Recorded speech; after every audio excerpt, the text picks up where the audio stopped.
Good evening. I hope you can all find a seat.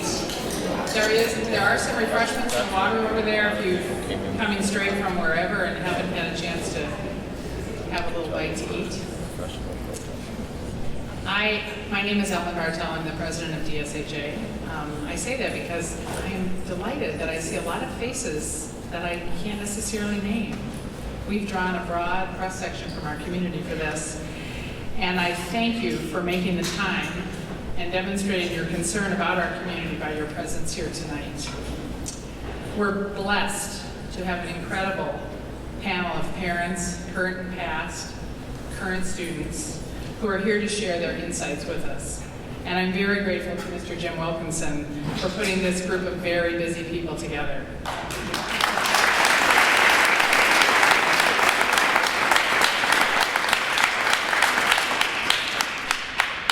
Every one of us at DSHA, and in that I use the at DSHA broadly, those of us who work here, those of us who go to school here, those who graduated from here, those who sent their daughters here. Every one of us is a citizen of the Milwaukee community, and we take the health and vitality of this community personally and seriously. Like every one of you here tonight, this summer's conflict and the issues that surround that conflict were troublesome to a group of us who got talking this summer. As an institution, we take our role and our place in the Milwaukee community seriously. We are, after all, a leadership incubator for future leaders of this city. And we grappled with this summer's events, and discussion that surrounded it, we asked ourselves a number of questions, but let me offer a couple for you tonight. What could we as a school community do to develop understanding and connectedness that would bring healing and hope to our city, our home? What can we do to help our girls and parents in our community to have greater understanding from neighborhood to neighborhood, group to group, suburb to city, girl to girl? How could we support our students who would live in a neighborhood that now has become for some a catchphrase for trouble when it's the place that they call home? As we grappled with these and other questions, we realized that we had this amazing group of parents who grapple with these and other complex questions every day. Believing as a community of believers and a community of educators that more information, more insight, more conversation, and civil discourse would lead us in the right direction, we decided to have this night. The idea was born. Before I turn this over to Jim Wilkinson, who will moderate this evening's conversation, I wanted to offer a prayer of reflection. So if you can quiet yourselves, I found this today. It's called an affirmation of community. Daily, we live side by side, sharing our community. We take each other for granted, living our lives, going through our days, seldom thinking of community, seldom stopping to think of the needs of our neighbors, caught up in living and providing for ourselves and our families. Community's just there, and we take it for granted until disaster strikes, hardship comes, or weather rages. And then we suddenly and desperately need our community. We need it to help us survive, to keep hope alive, to live. It is community that provides us the essential safety net, protecting each of us in the face of loss and tragedy, and it is our community that brings out the neighbor in us all. Let us pledge tonight that we will do something to build our community, making it stronger, not just for ourselves, but for each and every one of our neighbors. We offer this in Jesus' name. Amen. Jim Wilkinson.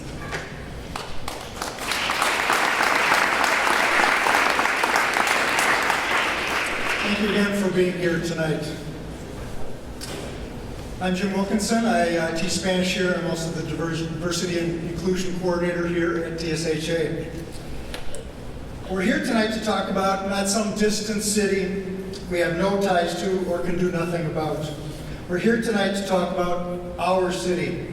We added Milwaukee to that list of places of unrest in August, and it's our task tonight to shine a light on what we see as solutions to that unrest.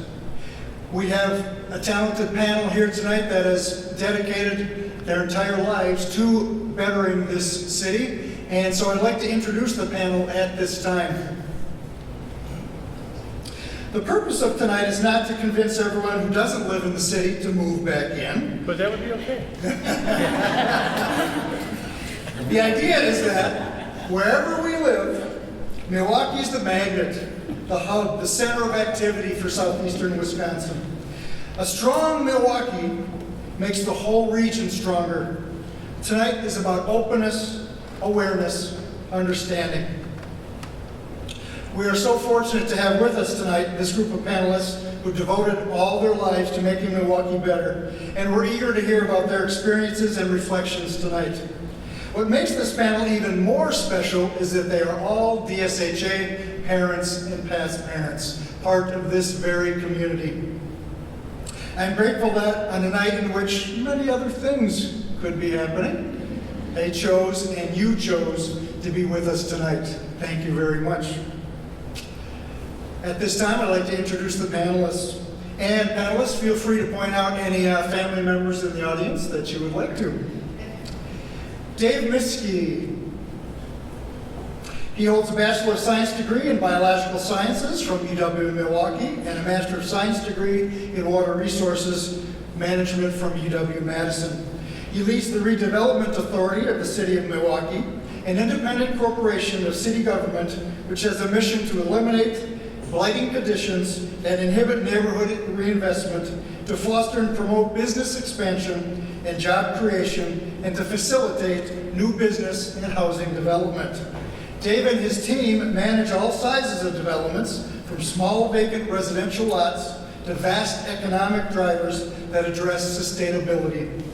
These projects include major developments in every part of the city of Milwaukee. He and his wife Lisa are the parents of junior Jamie and freshman Anna. Dave.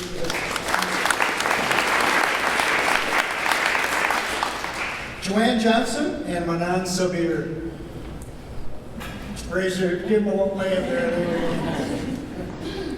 Our owners and founders of the Juice Kitchen on 16th and North Avenue, whose mission is community ownership and wellness through living foods. The Sabir family was recently featured in a New York Times article which talked about deliberately choosing to return to live in the city of Milwaukee, about the challenges they face as small business owners and their commitment to the city of Milwaukee. Joanne is the mother and Manan the stepfather of freshman Amira Pearsall.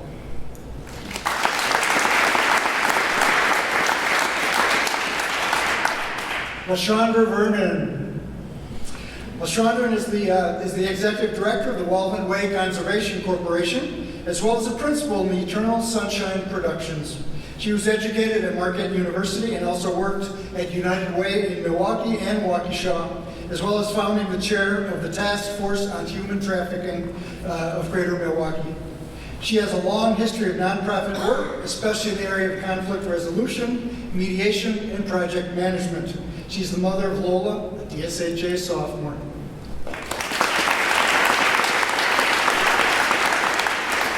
Captain Boris Trusinovich is a 1994 graduate of Marquette University and captain of the 7th District of Milwaukee Police Department, the district in which DSHA is located. He has 20 years of service with MPD, almost all of it in the 3 busiest districts, 3, 5, and 7. He's been an assistant rugby coach here at DSHA since 2009. He and his wife Erin have 2 daughters, Hannah, a senior at DSHA, and Madison, a 5th grader at St. Jude's.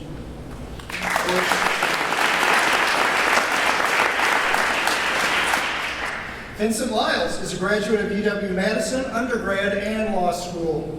He's the head of the Milwaukee Boys and Girls Club, which is the largest Boys and Girls Club chapter in the nation and the largest youth group in the city of Milwaukee. Previously, he was the president of M&I Development Corp., as well as the director at Robert W. Baird. He and his wife Bethany are the parents of sophomore Miranda.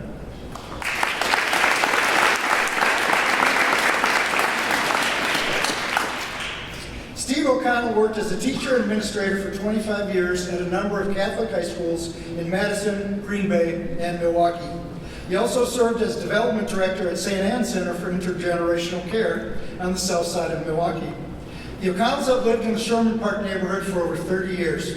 He has served as a block captain all those years. He was a Sherman Park Community Association board member for 10 years and the executive director of the association for 6 years. At this time, O'Connell serves as the coordinator of the Sherman Park Gathering Place, which he started while at Sherman Park. He is the senior ministry chairperson for both St. Sebastian's and St. Catherine's parishes. Steve and Ann have twin daughters, Erin Elizabeth and Sarah Jane, who attended DSHA and graduated in 2005. Steve O'Connell.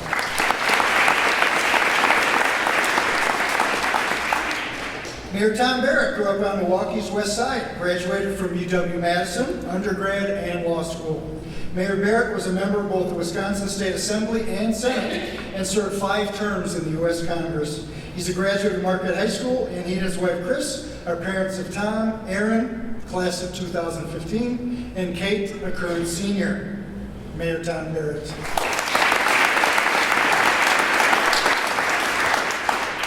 May Gates is a DSHA senior and member of the Student Diversity Council. She's a member of the Sisters of Culture, Student Council, and Student Recruiters, as well as Model UN. She spent 2 summers studying as part of the AIM and ROW programs at the Med College of Wisconsin.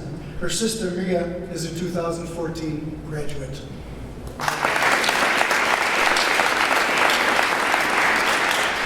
Libby Whalen is also a senior and a member of the Student Diversity Council. Libby, there we are. And she's one of the top runners in the area on DSHA's highly ranked cross-country team.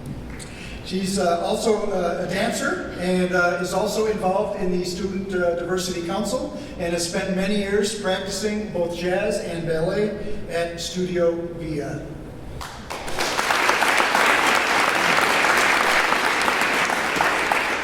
All right, let's get this going. So here's how this works. Each panelist will go in order, speaking for 5 to 7 minutes. When they have 1 minute remaining, I will give them a little heads up.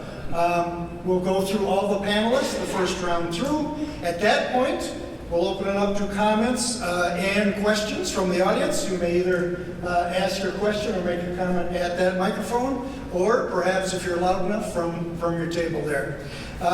Then we will talk about DSHA's role in this, and we'll open it up to the entire audience and to the council to talk about what DSHA's role might be in all of this, and how parents see DSHA as an educating force for their daughters. So at this time, I'd like to get the panel going. All yours, all yours. And the microphone is right there. All right, very good. Yep. Thank you, Jim. Yep, let's see here.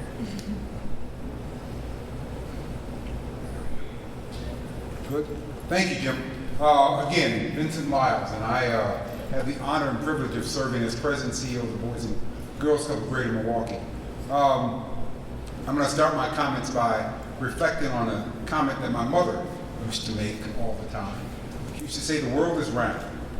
And I'd look at her very quizzically and go, "What are you talking about?" And what she meant was that everything that happens in our society essentially comes around again, right? We see it all the time in fashion. We certainly hear it in music, but we also see it in social issues in America, right? So, not too long ago, we had similar types of situations happening in America, where young people decided that they had kind of had enough. We, obviously, who are old, don't always see that as being appropriate activity. And God knows I'm not endorsing firebombing or anything like that, right? But the social unrest that's happening in our community, in our country, is very symptomatic of something that's happening globally, right? Egypt, China, Japan, all these other places around the world. And now we have this tool that allows it to all be connected, right? We have this tool, and we all got them in our pockets right now, that allow us to think about these things being very real to us, even though they may be happening a million miles away. Jim made the point about it happening in Milwaukee.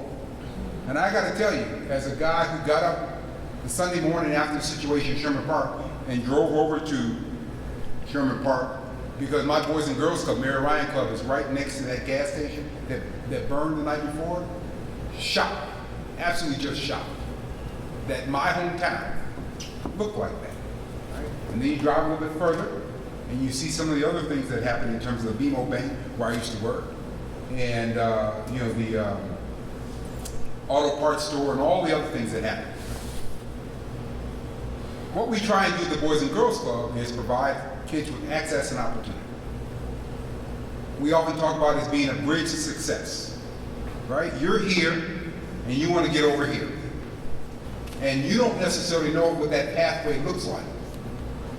And what you hope is at the clubs is that we can provide the relationships that allow these young people to trust us and to be patient through this process.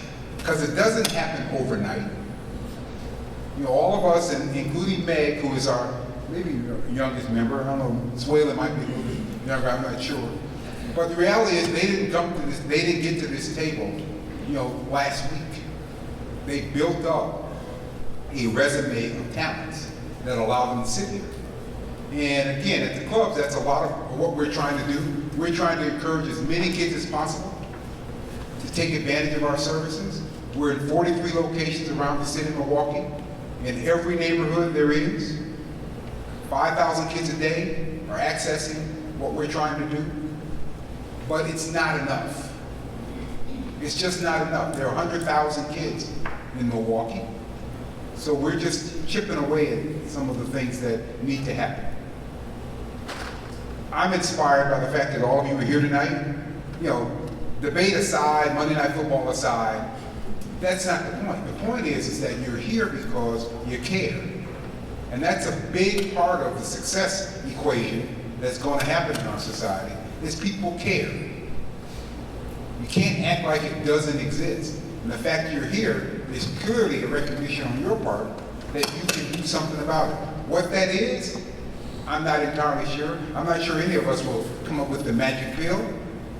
But the fact that you're here, the fact that you want to help, the fact that we're available to leverage your investment in our future is something that I will, cherish and appreciate. And I hope that, the young people who are here also recognize the fact that their parents, their friends, their grandpa decided to show up and support them here at DSHA. So.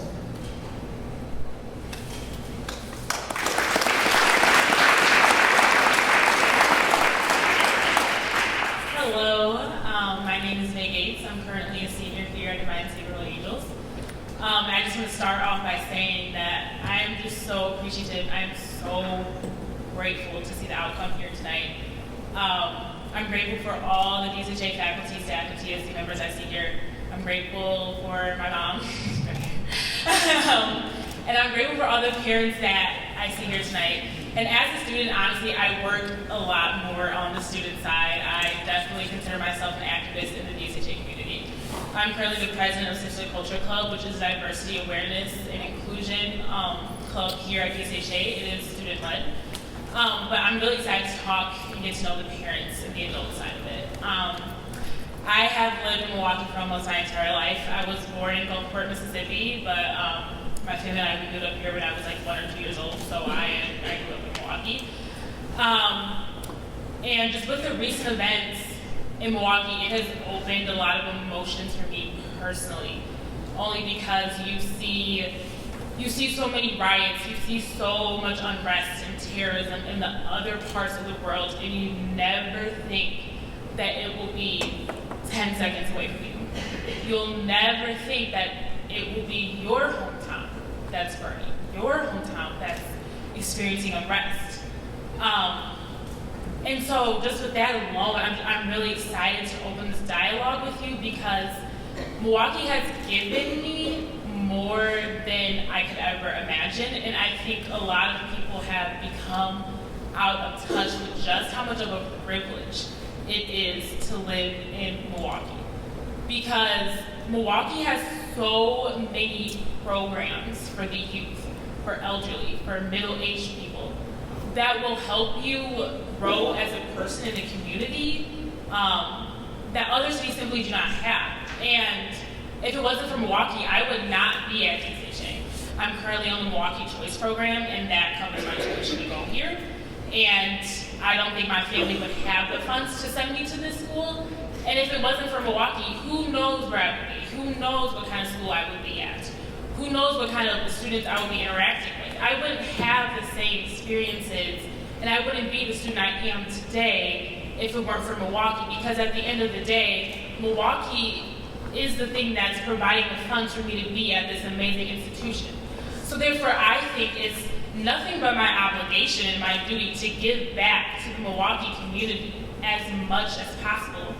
And I think the biggest investment that I can make is simply raising awareness, open dialogue, talk to people. Because I think where the divide comes in is it's stereotypes and it's assumptions.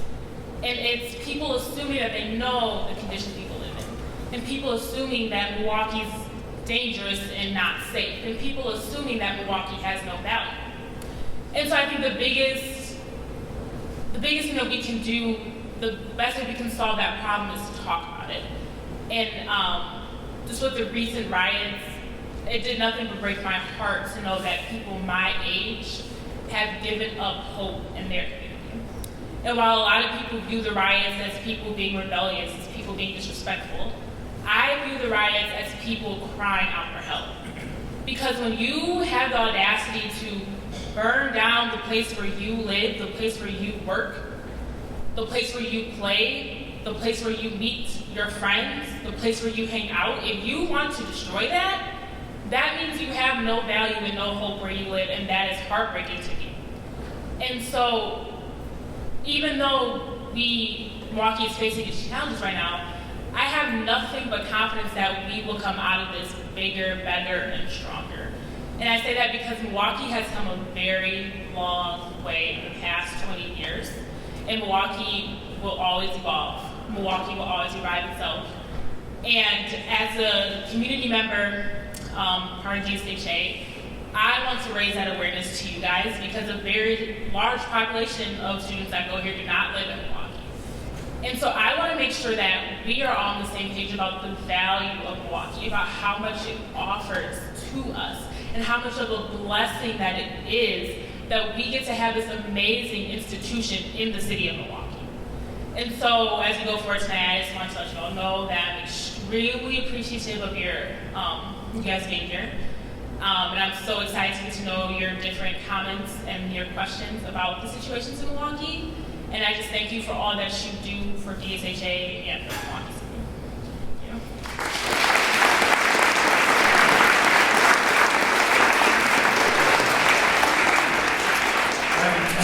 I'm Tom Barrett, and I have to make a slight addition. When Jim announced my family, announced my son, my two daughters. I have another daughter, Annie, and if I didn't announce her, she's a senior in Madison right now, I would be disowned. So there are actually 4 Barrett children. I also have to say that if I were a betting man, for the second time in 3 days, I would have lost a bet. I would have bet against Wisconsin on Saturday, playing Michigan State, and I would have bet there would have been fewer than 25 people here tonight. So thank you for allowing me to lose my second bet. Third, Vincent quoted his mother, so I thought, well, I can quote my mother to start things out here. And my mother used to say, a mother is only as happy as her unhappiest child. And if you're a parent, you know. So I look at the city I love and grapple with how we move forward. And I've had a lot of talks over the last couple of months and a lot of soul searching. And I think we have to recognize where we are. The day before this happened, I was at a lunch at Manpower. And there were about 140 kids that were part of our summer Earn and Learn program. This is a program that I absolutely love because it puts kids from the central city to work. It gives them jobs. And I feel that we as adults have a moral obligation to create hope and opportunity for the young people in this community. And so I was sky high. I was sky high because all these kids were there and it was a graduation ceremony. That night, again, the Friday, the August 12th, I think it was, there were 5 homicides in the city of Milwaukee. And I would bet few, if any, people remember that. 5 homicides. Nameless, faceless people. Probably all of them were African Americans who died. Were victims of violence in this city. And the next day I was doing a neighborhood walk with Ashante Hamilton, the new president of the council, and the media was there when we talked about it and the senselessness of it.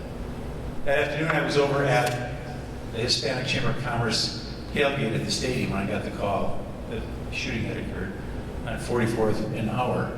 And I went to the scene, as I do to many scenes, and the captain can talk about more about the policing aspect of it. But I did not have the inkling at that time that it was going to blow up. The next morning I had the same experience that Vincent did. I went there, and the difference was night and day. Seeing all the people from the churches, from the community there who were saying, no, we're not going to lose our neighborhood. And that's an important point here because Sherman Park is a good neighborhood. And the people were saying we're not going to lose it. So when people ask me now, where are we? I say, well, the water isn't boiling, but it's still really hot. Because this could happen again tonight, or tomorrow night, or the next night. And it could happen because of the situation in Milwaukee, or again, as Vincent said, I watched the internet, I watched the viral video of what happened with a woman pleading for her husband's life in Charlotte. They seem like they're happening next door. And with the internet, everything becomes connected in a good way and a bad way. But there's another issue that our community has that's somewhat unique. Among the major metropolitan areas in this nation, Milwaukee has the second highest concentration of poverty in the heart of the city. San Antonio, Texas, has 73% of its region's low-income people in the heart of the city. Milwaukee's right on its tail at 72%. So whether it's conscious or unconscious, whether it's government, whether it's individuals or institutions, we, whoever we is, has made the decision that we're going to concentrate the low-income people of southeastern Wisconsin in the heart of the city. And with that comes the pressures of joblessness, of homelessness, of evictions, of public safety. And can we be surprised if we put all that together that it's not a recipe for something to blow up? I would argue we can't be that surprised. We can't, it's horrible. But we can't be that surprised. So we can beat our chests or we can beat our heads. But the question is, where do we go from here? And that Friday night, that Saturday morning when I was on the media, all I cared about was get off the street, get off the street, get off the street. But by Monday morning, I was calling every one of those businesses. And I had the people from BMO saying, I want you to rebuild. I want you to rebuild there. And the reason I was doing that actually went back to a trip that I took to Israel in 1996. And they told me they were going to take me to a restaurant that was a target of terrorist activities. And we got to the restaurant, and the restaurant was open for business. And I said, I thought you just told me this place was bombed less than 2 weeks ago. And they said it was. But the message we want to send is we are not going to be defeated by terrorism. And I remembered that for 20 years. And I thought, we're not going to be defeated by this. And so part of our challenge now is to make sure that there's the reinvestment there. But it can't just be that reinvestment. The fact of the matter is that there are not enough jobs in the central city of Milwaukee, in the 30th Street Industrial Corridor. And I met today with the MMAC Executive Board. And I said, I've got to have you guys help me create jobs in the central city. Because a lot of the problems are because people don't have the hope. And that's like our summer jobs program. Every single person in this room can tell me about your first job. Every one of you. And there's too many kids in our central city who don't have that experience. And so we have to be serious about providing them that opportunity. And I am an optimist. And I think we can do it. And I think we can address the police community relations. But I had some politicians, and I'm a politician too, from outside the city who came to my office and they said, you have a big problem in your city. And that just about set me up. Because I'm thinking, don't play Pontius Pilate with me. This is a societal problem here in Milwaukee, and we have to deal with it.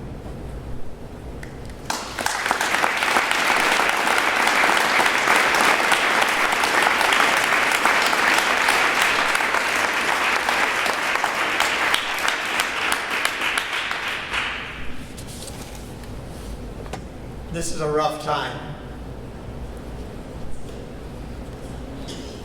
I walked into church yesterday, and one of our residents from Sherman Park got up, came over and gave me a hug and said, Steve, this is truly a rough time. I've dedicated my life to Sherman Park for 30 years. I walk those streets every day. I'm in and out of the houses of those older adults, sometimes twice a day. Pope Francis wrote a letter, an encyclical, calling this a Jubilee year. When my minute's ready, I want to share his last thought as we finish up this Jubilee year and how we are all called to justice. Sherman Park is 39,000 people. We go from the industrial corridor, about 31st Street to 60th Street, north to Capitol. How many times I've been in front of people, and what's their first question? Do you really live in Sherman Park? So yes, I really live in Sherman Park. That is my neighborhood. That is where we chose to raise our two daughters. When we moved back here, we told the realtor, it's Sherman Park. I don't want to see anything else. We're going to live in Sherman Park. There are three things I want to leave with you this evening. An understanding of the present plight that we really have in Sherman Park. An appreciation of the work of many people who have built that community to the community that it is today. And finally, I want to challenge all of you. You need to walk out of here tonight committing to helping us turn these things around. You have the young people in this school who are going to be our leaders. You need to be committed to addressing what we're talking about tonight. There are two worlds in Sherman Park. I was driving along the other day with Betty. We were driving down 51st Street. And she says, you know, they took me out to one of those suburban parishes and they had me talk to all those people. And one of them said, do you know what 51st Street looks like? And she's like, excuse me? You know what those people did at 51st Street? And she says, no, I don't know what they did to 51st Street. Have you driven down 51st Street? Guess what she said? Not for 30 years, but I see it on TV. Betty had the gumption to say, I'll take you to my 51st Street and I will show you what those beautiful houses look like. And I will introduce you to the rabbis and to everyone else who lives on 51st Street. This summer we did Securing Our Seniors. It's a program I started a couple years ago before you, Boris. And one of the things I began to run into were all the older adults who had been broken into. Literally their doors being kicked in. We raised over $25,000 to replace doors. I'm in and out of those houses. I stand Those women, they're all women, they weep that they have been broken into. They had been vandalized. And look at my front door. Look at my side door. And look at my back door. Our goal just was to replace those doors. An appreciation of the work of all those individuals who dedicated themselves to that neighborhood. I came wandering into the gathering place the other day. I had to be over at the church office. I came back and Doris was sitting at her table. And she was throwing a fit. And I'm like, Doris, excuse me, but what is wrong? I've lived here for 68 years. And these young people don't realize how hard we have worked to make this a diverse community. My smoke detector went off all night from the smoke drifting onto my 37th Street. She was so sad. I went into the bank because I had to go to 76th Street to bank. My bank was closed. I walked in, one of the tellers, Steve, this is so sad. I'm like, yeah, I agree. She says, no, I cannot drive down that street. I can't see those burned out buildings.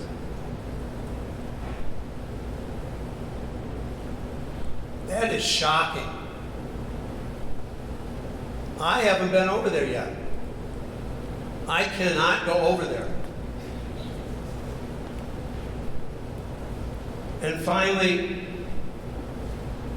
we really need to commit.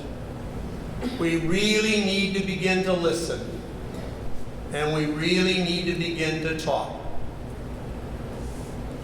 There are so many gentle people that live in that neighborhood. The Archbishop could call me. The Synod Bishop could call me from Capitol Drive Lutheran. But you know who I jump up and listen to?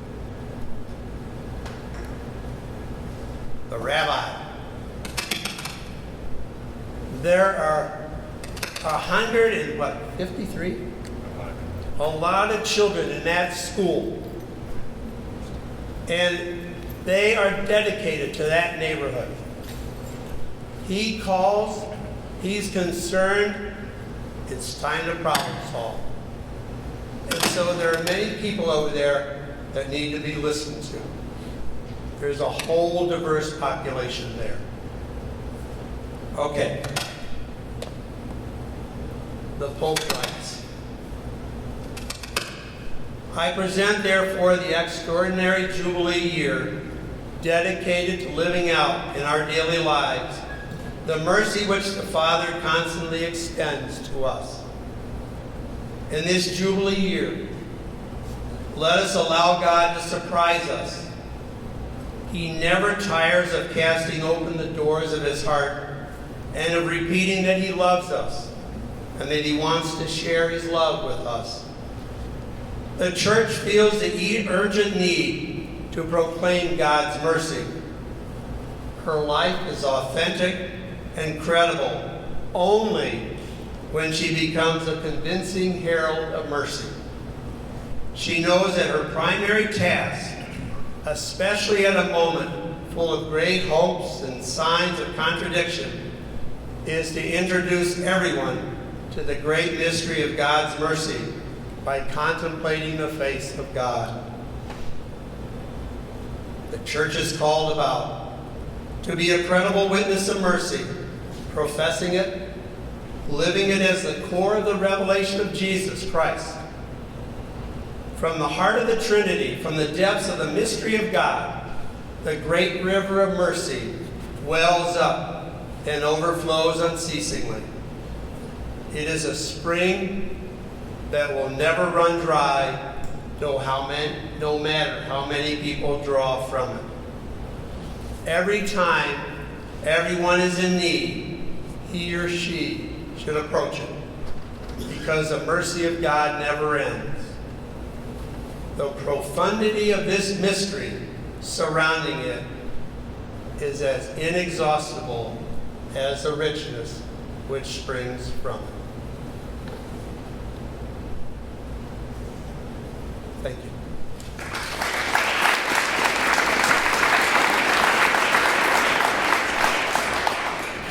Excuse me, I'm just going to stand up so I can see everyone can see me. Again, I'm Dave Miskey, and I head up an agency at the city of Milwaukee called the Redevelopment Authority. So the key word being redevelopment. And I wasn't really quite sure what I was going to talk about tonight. I thought I would just play off the other panelists. And one of the advantages of kind of being in the middle is I can hear a little bit what's been said before me, but what I think I know is going to be said after me. And one thing I want to be clear here is that for all of you folks, we all know each other. We all work together every day. So this isn't the first time that I've ever seen Manan. I mean, I've known her for years. I've known Amira because she's gone to school with my daughter Anna since they were how old, Amira? 3 years old, right? So I've known Vincent for years at the Boys and Girls Club. So this isn't the first time we have sat down and talked. And of course I work for the mayor of Milwaukee, who right now has one of the toughest jobs in the state of Wisconsin. So you can see how emotional he is about his own community. And I think what I'd like to do is just shift gears a little bit and see and share with you some of the positive things that are going on. I think you've read about some of the challenges we've got, but one of the things that I am charged with doing is overseeing redevelopment, whether it be residential, whether it be commercial or manufacturing. And if you caught the news today, you also caught that the mayor announced a new job generator for Century City. Does anyone know where Century City is? Very few of you, which is a little bit of a surprise. But how about the company A.O. Smith? Anybody know A.O. Smith? All right, they were housed from 1911 to 1995 on the north side of Milwaukee. This is part of the 30th Street Industrial Corridor. They had 8,000 employees there for many, many decades. Where do you think those employees came from? The neighborhood. When they move out of the city, the state, and the country in 1995, they sell the property to a company called Tower Automotive, who then hires a couple thousand people, a lot fewer. 2005 rolls around, they go bankrupt. So going from 8,000 employees in the 1980s to 0 in 2005. All of these people, most of these people, worked there, lived in the neighborhood. What do you think that does to your housing stock, to the restaurants and the bars and the grocery stores in the neighborhood? People no longer have money to support those businesses. And so you just start to go downward. The neighborhood just goes into a spiral, a downward spiral. The same thing happened in the Menominee Valley. So here's the hope, right? The Menominee River Valley next to Miller Park had thousands of employees for many decades. The city took the leadership, and Mayor Barrett's administration took the leadership to redevelop the Menominee Valley. And what you see there now are a couple thousand jobs only on the west side of the valley, and then thousands more east of that. And it's good family supporting wages. You see those dollars being reinvested primarily in the south side of Milwaukee. Now we need to do that on the north side of Milwaukee, which is this industrial development we call Century City. Again, the city is taking the leadership. The mayor announced today that a company called Telgo, which builds trains and refurbishes train cars, is going to be locating part of their contract there. They have a contract with LA, Los Angeles, to rebuild train cars. They had been there before to build train cars for Amtrak, and they hired dozens and dozens of people from the neighborhood. So part of my job is to level the playing field, find ways to redevelop old industrial properties or old commercial properties and bring job opportunities for the neighborhood back into the city of Milwaukee. It's a challenge, and really the key word that Mr. Wilkinson, when he had introduced me, was sustainability. My background is in the environment. I'm a tree hugger. I don't look like one, but I am one. I'm a tree hugger. But there are three tenets, three stools to sustainability. It's the environment. What else? Anybody? The economy, right? Jobs. It's tax base. Here's a quick fact the mayor likes to cite. 18% of the property tax base in Milwaukee is downtown, but it only makes up 3% of the land area. And people argue, well, we're investing all this money in downtown. It's not sprinkling out in the neighborhood, but yet it is. Those property taxes generated downtown are being spread out through the neighborhoods and being reinvested. They're paying for policing. They're paying for investment in these job generators like Century City. And the third tenet of sustainability, the environment, the economy, social aspects, right? We can't forget those two things. If you weigh too heavily on the environment or on the economy, you lose sight of some of those social aspects, and it's connecting with the neighborhood. It's working with people like Steve, people who are directly in touch with the neighbors in that community. What do they want? What do they want to see for their neighborhood? Yes, jobs, but what else? Maybe it's access to a riverfront, maybe it's a new parkland. Maybe it's a residential development in their neighborhood. They want to strengthen that neighborhood. So there's plenty of opportunity to hit all three legs of that stool of sustainability. And again, I just want to stress to you folks that we're working on all that together. But the one piece you don't see at the panel tonight that I identified with when I walked in was the business community. We have some business owners who are represented here, but we're talking about getting the larger business community involved.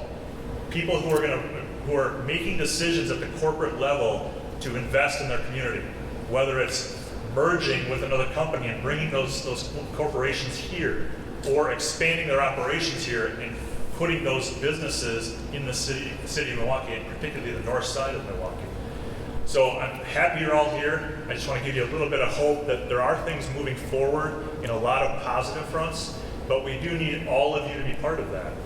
We need to challenge you folks as well as I challenge my staff. I challenge the people at UW Milwaukee. I'm the president of the Alumni Association, to get involved with your community, with Milwaukee.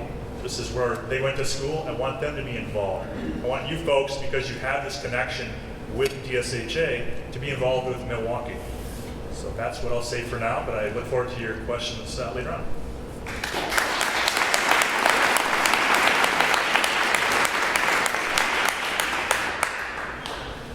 Hello. I have to disagree with you. I never see Mr. Barrett. Anyway, He's giving me a hard time. So I captained 7th District, and if I talk cop, and if I kind of lose you, I'm sorry. We have our own little lingo, right? So I'm a 3, 5, and 7 guy. So what does that mean for you? Is that I've worked the inner city of Milwaukee for the majority of my career, and that was my choice. I'm also a street guy. I had opportunities to go to administrative positions in my career, and I said, absolutely not. And they said, well, it'd be good. I'm like, I don't need that. Okay. I was a 3rd shift lieutenant in District 5. Went to school, lived in 3. Sergeant for 5 years here at number 7. And then to 5. I spent 3 tours at 5. One of the great things that I came in contact with at number 5 was a lady by the name of Edith Hudson. She retired as an assistant chief. She's my police mom. She kind of kept an eye on me. And 5 was going through a little bit of a hard time. And there were some people there like, well, Boris, why don't you transfer out of there? I said, I don't want to transfer out of here. This is where I'm needed. Okay? So I'm a little bit of an anomaly to be a street guy to make it all the way to captain, because I didn't work administration. So Chief Flynn gave me the opportunity. I went back to 7 as a day shift lieutenant about a year ago, and then acting captain for about a month, and then full captain in February. But I'm very familiar with 7. Steve mentioned the Jewish community. When I had time, in the mornings. They tend to walk a lot because it's an Orthodox community. So I would sit there, and I would just block the roadway, so they could just, walk around. And they have a school on 51st Street and 51st Street and 51st and Keith. So I would do that as well. Little things. And what I love about District 7 is our version of Brooklyn. It really is. Everything that you could ever look to find in a city, you can find within the 7th District. It's its own little city. When it went to 16th Street, believe it or not, it was the 3rd largest city in the country, state, sorry. The only thing that was bigger was Milwaukee and then Madison, and then 7th District. One time it had 150,000 people that lived in it, so. Reflections on what happened. I'm an Augustinian, Jesuit, Catholic, God bless Father Muller, and what he taught me was, in everything that happens, you can always find some good in it. And not so much that evil exists, it's just a lack of good, but you can always find some good in anything that happens. And I guess the good that I can find out of this situation is it's going to bring some things to our attention that maybe we haven't been looking at. Or as the mayor says, this is not a Milwaukee problem. This is a societal problem. You have to get involved in this, right? So, it brings that to the attention. It brings the attention that you cannot ignore the youth in the city. And just because they may not look like you, they may not speak the same language, it doesn't, okay? Because this is the United States, okay? This isn't Europe. It's the reason we all ended up here, okay? And I think that's something that we kind of need to remind ourselves of every once in a while. What is our country all about? Okay, I'm a first-generation American. My parents are from Latin America. How'd you get that last name? Okay, because my grandfather left Croatia before the Austrians made him fight for them in the First World War. Okay, so I have a very unique American experience. Okay, and it's one of the reasons why I became a police officer, is because my parents are immigrants. This country gave them a life that they probably would not have had if they stayed in Bolivia. Okay, so those are my reflections on what happened. Okay, awful thing, but some things are being brought to the table that we're going to have to deal with this because it's not going away. The experiences, one, ridiculously proud of my officers. I had cops work 20-hour days. No one called in sick. Nobody called in sick. Okay? And this is where kind of being a street guy comes into line. Everyone in my district knows one thing. In 21 and a half years of service, I have never called in sick, ever. Okay, and I joke around with the recruits. If a recruit calls in sick, I'm like, congratulations, buddy, you did something I haven't been able to do in 21 years. They're like, well, what's that, Captain? You called in sick. So anyway, and they their restraint was incredible. And they performed what they needed to do. I think in those whole 2 days, I did not get one complaint of excessive force from an officer from 7th District. And that shows a great amount of restraint. But where did that come from? I'll tell you where it came from. Obviously, who they are, the people they are, but just as important, where it came from was the ridiculous amount of community support. Kind of like what the mayor said about going to that restaurant, and it was just bombed 2 weeks before that. Nothing to that extreme, but the Monday after this happened, I had my monthly crime and safety meeting. And I wasn't going to cancel that. And people are like, well, Captain, do you want it? I said, I'm going there by myself. I said, first of all, we need people in the field. Second of all, if anyone's going to be chewed out, I'm the one that's going to get the chewing, not anybody else, me. Okay? But I'll be honest with you, Alderman Rainey was there. My friend, Captain Boston Smith from 3rd District dropped by. So I guess maybe I wasn't by myself. But the support was amazing. And that lifted me. And the, hey, take care of yourself. Hey, you know, we had the mosque from up the road. They came and they brought us dinner. Our faith-based initiative, 7th District, is amazing. They came and they're like, you guys don't have time to go get dinner. They brought us dinner. We're going to put a banner on top of our district thanking our community for its support. So what sustained the officers? Obviously their families, but at the same time the community that they serve.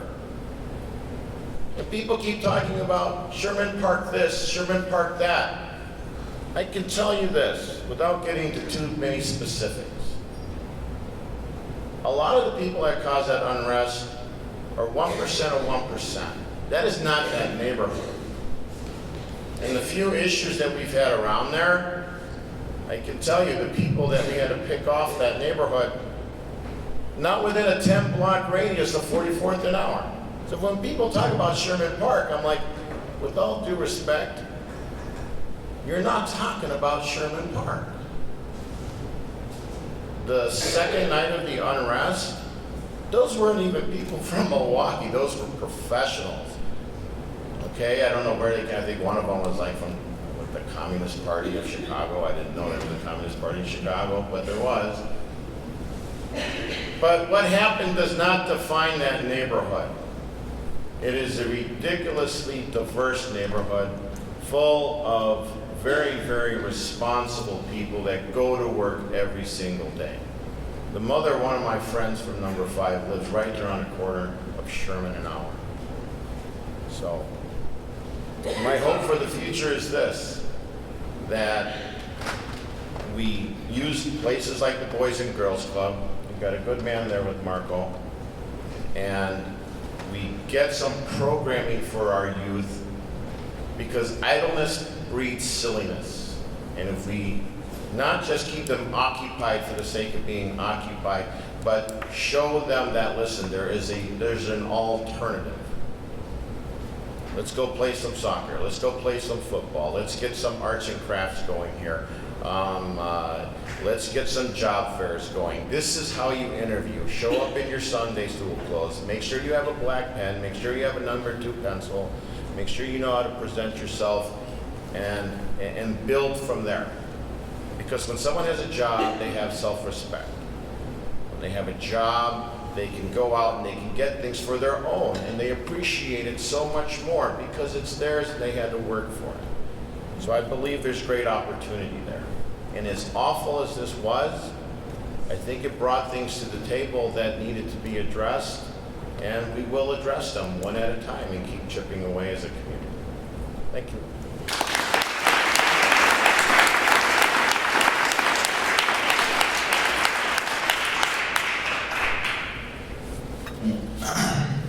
So I remember the Milwaukee that I grew up in. So I grew up on 44th and Believe, 27th and Juneau, 37th and North, 48th and Center, 15th and Center, 16th and Center. So the reason why I name all those streets is because I never was in one place all at one time. Slept on 44th and Believe. I would play on 15th and Center. I would go to karate on 37th and North, and it would be this constant triangle, maybe a square, maybe an octagon. One thing I have to remind everybody, I remember the Milwaukee where all the cars were shiny, and the streets were paved, the children played outside, there wasn't many gunshots. There were still pears on the trees. This was the 80s, early 80s. I was born in 1978. I'm not gonna tell anybody guess my age. But then crack cocaine came around, and some of the manufacturing companies started leaving. I had a couple friends, parents commit suicide. And it became real hard. And now we're here. We're here. We're here in this Milwaukee where there was some unrest, but there's always been unrest. There's always been unrest. And to make this conversation really, really grounded, America was founded upon violence. Who in here believes Christopher Columbus actually discovered America?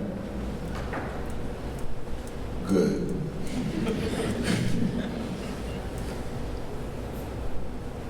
Because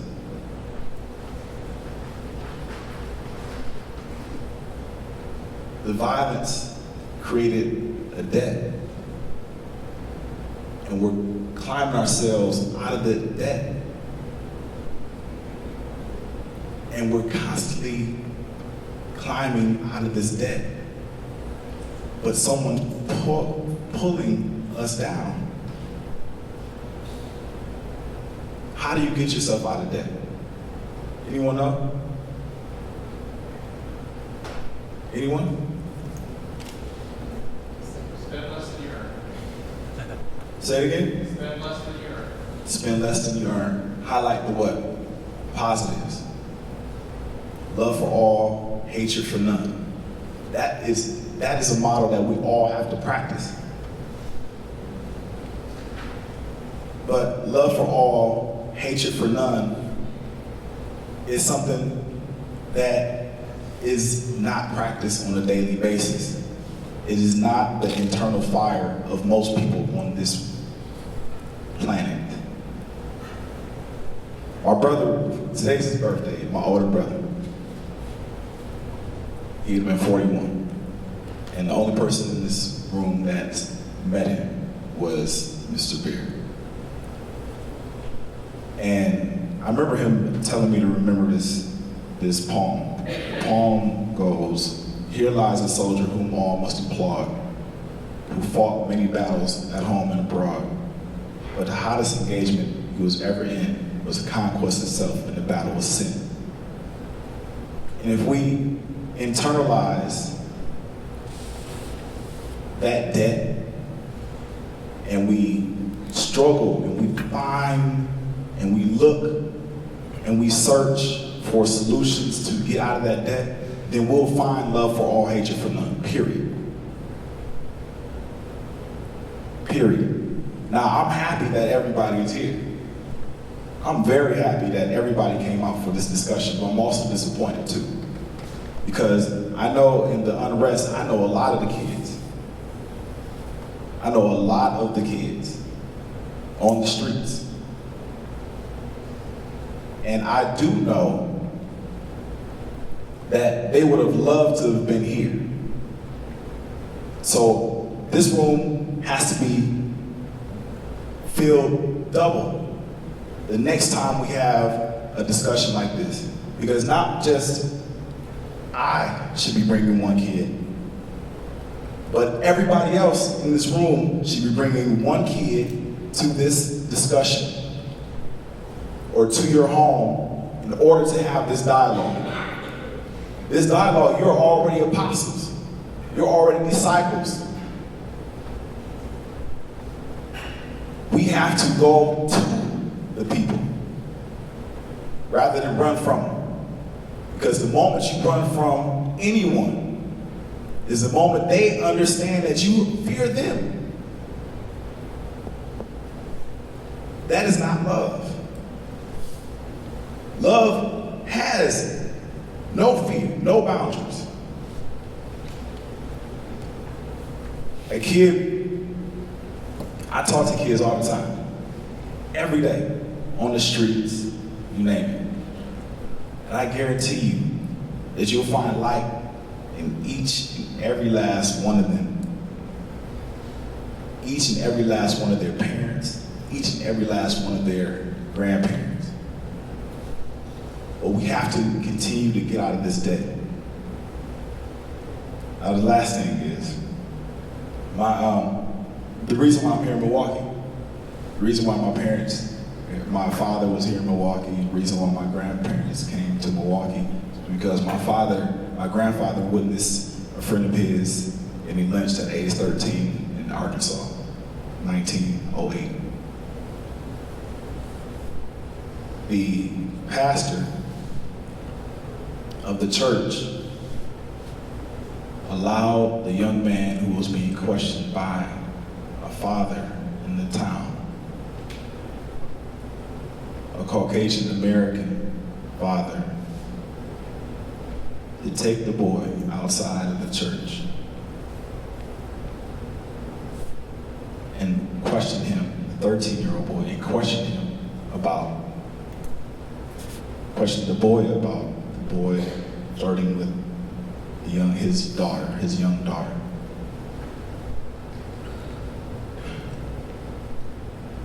Five minutes later, the young boy was hanging from a tree.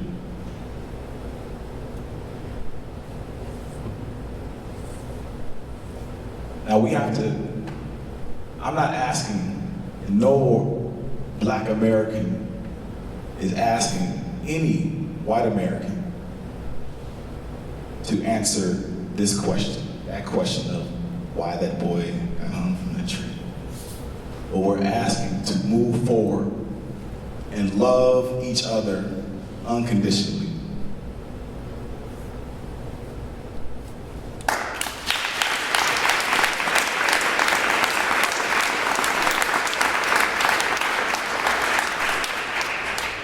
Well, to follow that, I must be brief, I think. I definitely feel that there's a false narrative of a them versus an us that we've created. We've created the poor colored children we need to raise up and lift. These are our children. We are humans, right? So there's a challenge to connect to each other from our hearts. This heart-centered way of being that is not divisive, that does not create boundaries between us or make us different types of humans. For me, my challenge to everyone is to, again, turn inward, turn towards each other, versus the very probably intuitive, instinctive desire to separate ourselves. To separate ourselves based on social economic factors, to separate ourselves based on religion, communities. We now have a point of possibility to be connected at a deeper level and to disavow this false narrative around what divides us. And that would be my hope and my challenge. I'm from New York. I came here after September 11th. I walked 127 blocks after the first tower fell. And so what I know is that nationally and across our world, we're wrestling with impoverished spirits. And what counteracts that? It's our love and walking in faith and action that will change the direction of our world, not just our Sherman Park, not just our Milwaukee. This is a national issue across borders, across nationalities, across races, that we're suffering. And we're suffering, and it's time for us to collectively understand that we are one. So there's something about knowing our roots and knowing our culture that is so important. My family came here in 1945. Similar scenario, but we didn't have options in Milwaukee. We had one community to be in, and that was North and 17th Street. And that's the community that I now call home. So that was my commitment, to be a part of the redevelopment and the resurgence of the community that I once rode my big wheel down, pulled peaches off the tree, ate pies from neighbors' homes. So the question would be, what is your give? Because it doesn't necessarily create or require a big infrastructure or businesses. We all have the responsibility and the power to do something now. So at every level, at the government level, at the community level, as parents, we must turn towards each other. And it can be simple. What does your dinner conversation look like? Who are your guests at your table? Do you speak to your neighbors? So let's take the opportunity to say this is not bigger than us, that we are all powerful and able to do something different that will affect the change that we all so desperately want to see. So the desire for me is to lead with your heart, work with your faith in action. Coming to this school was a Mayor's choice. For me, it wasn't diverse enough. But when I walked in and I heard the prayer, and the prayer lifted love and community, I knew she made the right decision. So now the challenge is to bring that love and that faith and action outside of these walls and into our homes and into our communities. It's a way to lift our girls and to lift our neighbors.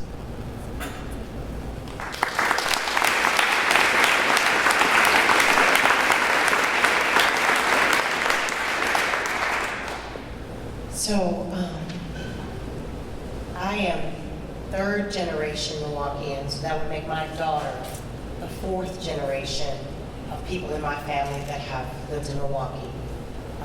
My great-grandfather, his name is Charles North, and he was a local photographer in Milwaukee, and he documented all of the economic development for African-American people central in Milwaukee. His exhibit is still at the African American Historical Society, and it documents the first African American alderman, the first hair salons, the first to work for places like Golden Guernsey. So I'm a bit of an anomaly because of those many generations of being in Milwaukee. One of the greatest hidden facts about myself is I speak German. And that's interesting to some, but especially people ask why. And I say because my great-grandfather, when he came here, worked for Golden Guernsey.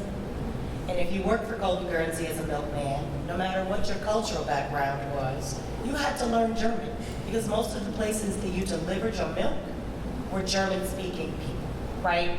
So the culture of this city is so rich and so diverse, so blended, that when you've got this long history that I can hear from storytelling of what Milwaukee has been over the years, my family did not come here and live in poverty.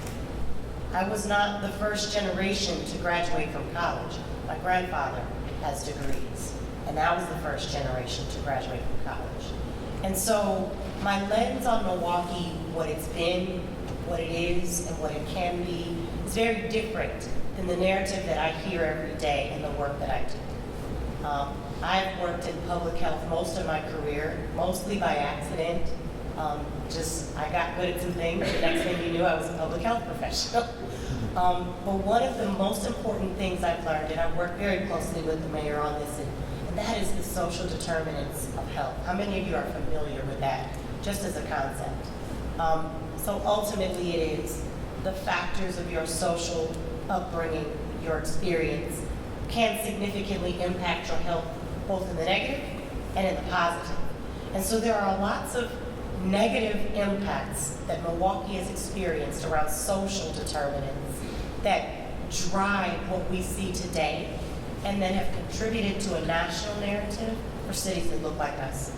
So I have the benefit of having listened to everyone speak, so I have a few things I've written down that I think I want to bring home in what happened in Milwaukee.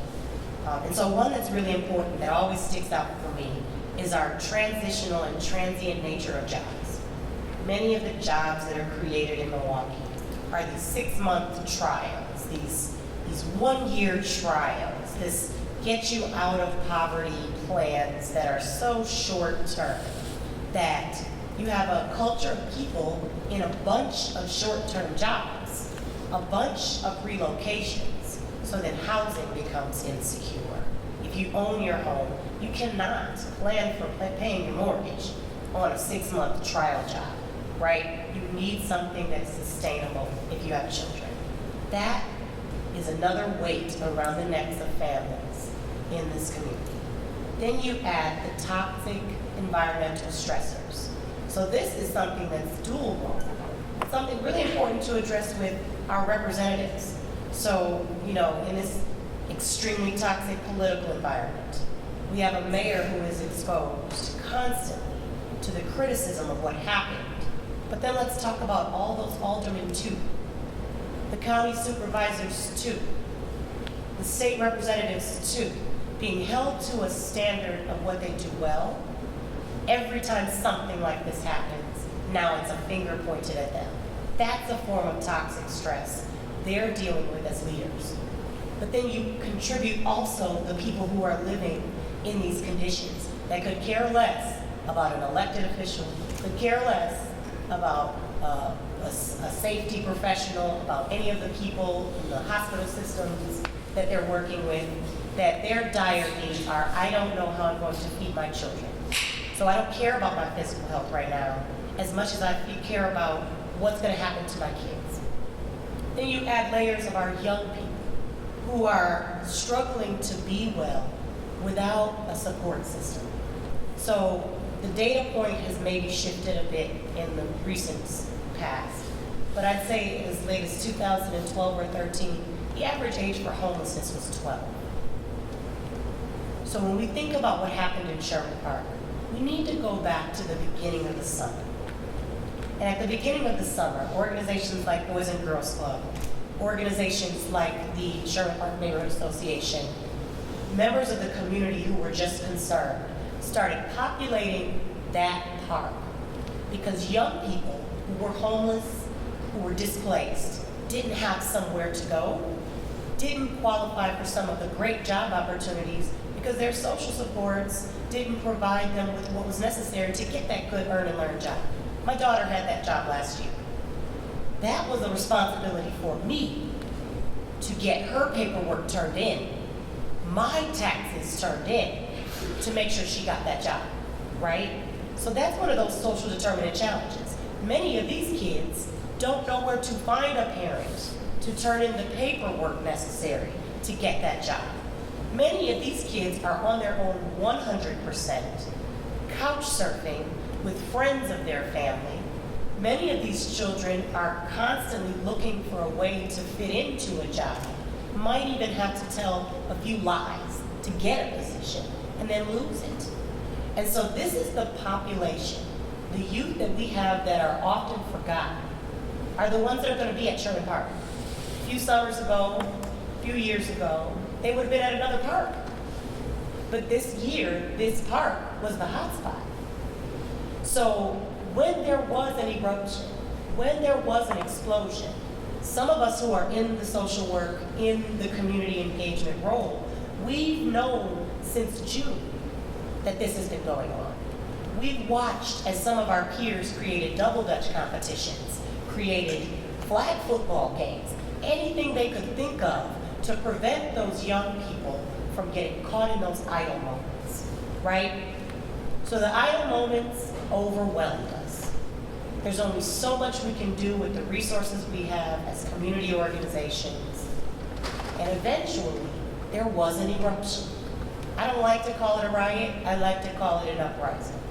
I like to use that language because it is a cultural norm in some other societies that we see this. And when we in America look at it in another country, we don't see it the same way. But our conditions, our data points will tell us that some of the health issues we're facing in Milwaukee rival third world countries. So although we've got all of this development around it, the forgotten people are living just like someone who is in a country that doesn't have clean water. We have clean water, but we may not necessarily have those social relationships with some of those young people. Another really important piece of this is ownership. So I did a little research when I wrote an article about this, and 53216 has the highest foreclosure rate of all of the zip codes in Wisconsin. So there, Sherman Park, when I was a kid, it was an aspiration for me while I was in high school. I went to Rooks King. While I was in high school, we wanted to live on Sherman because the friends that we had that lived on Sherman, when we went into their houses, we were amazed by the way those homes looked on the inside. So now you're going to college, your aspiration is once you get that good job, you're going to come home and find a house on Sherman for sale, right? That's what we thought as a team. Fast forward to 2012 when I ran for office and lost, the best loss ever. I'm so glad I lost that election.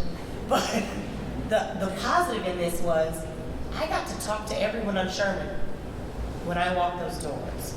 And when I walked those doors, the most common thing I heard on Sherman is, will you be hiring in 2012? Fast forward to 2016, those same people that PhDs, that were lawyers, they either had to move to another home or they lost their home through foreclosure in that pocket of the city, right? So if you look at what literally happened the day that the eruption occurred and the uprising met its full fruition, we already didn't have enough home ownership there. So blocks where people own the home, someone's sitting on the porch. Someone is looking and watching the potential for the outcome and saying, let me see how many of the young people I can reach. We had a void of that. We still have a void of that in many of our neighborhoods. But this is one of the neighborhoods where that void ended in not having someone with personal responsibility as close to that hot zone as it needed to be. So when the jobs ran out, when the programs ran out, when people went home to go to bed finally, you can only do so much before you really have to address your own self-care. There was that opportunity in that idle time. And those are really important pieces of this that we have to remember that come from the social determinants. Because this was a slow decline that took place, I'd say maybe starting in 2000-ish, where slowly but surely as the jobs left, as the factories closed, as the positions were downsized, as the nonprofits had to shift their priorities, and as some of the corporations had to downsize in this community. The hit takes a long time to show up.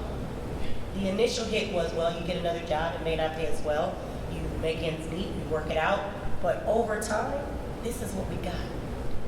The other really important thing that really keeps me up at night is this issue has a lot to do with politics, budgets, and allocations.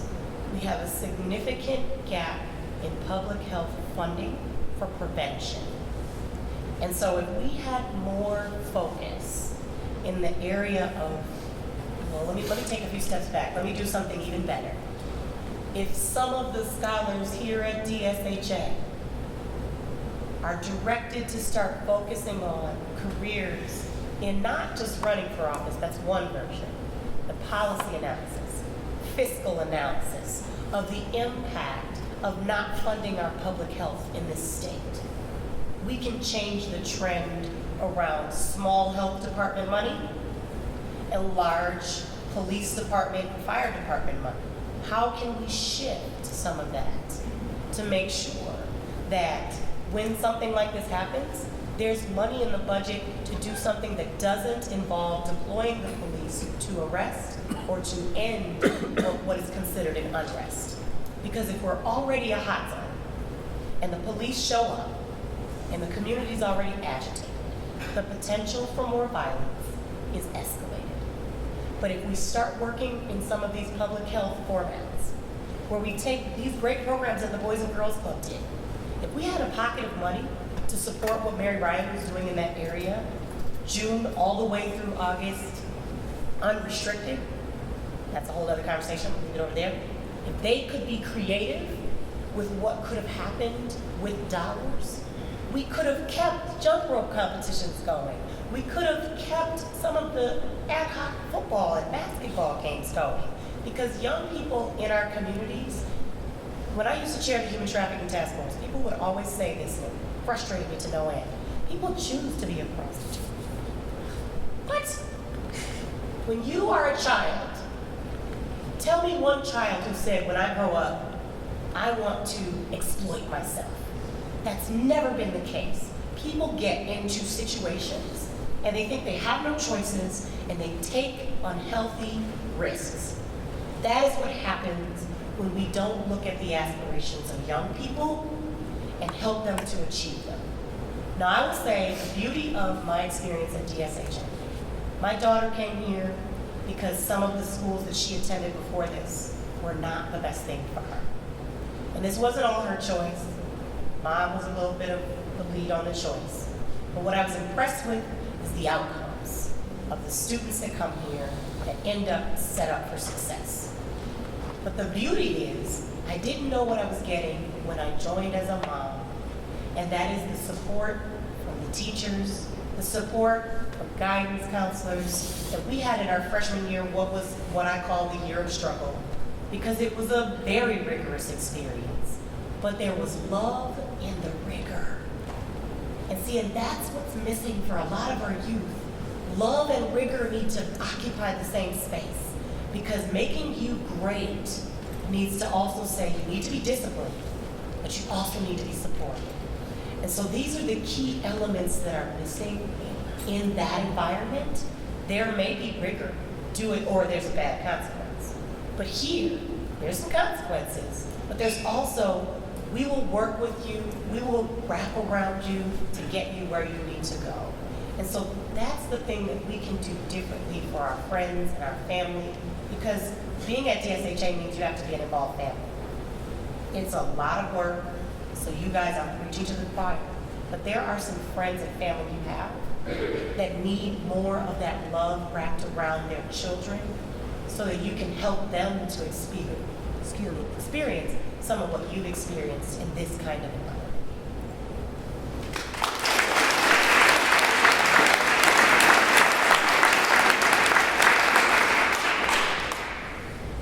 Hi, I'm Libby.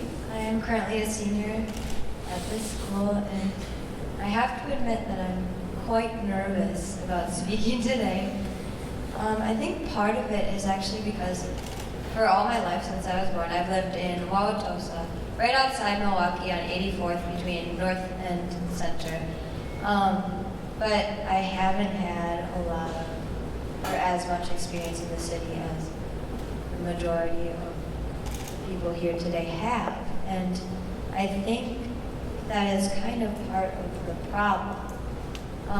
Ignorance is a very, I think it contributes a lot to the fear that some people who don't live in the city have of the city.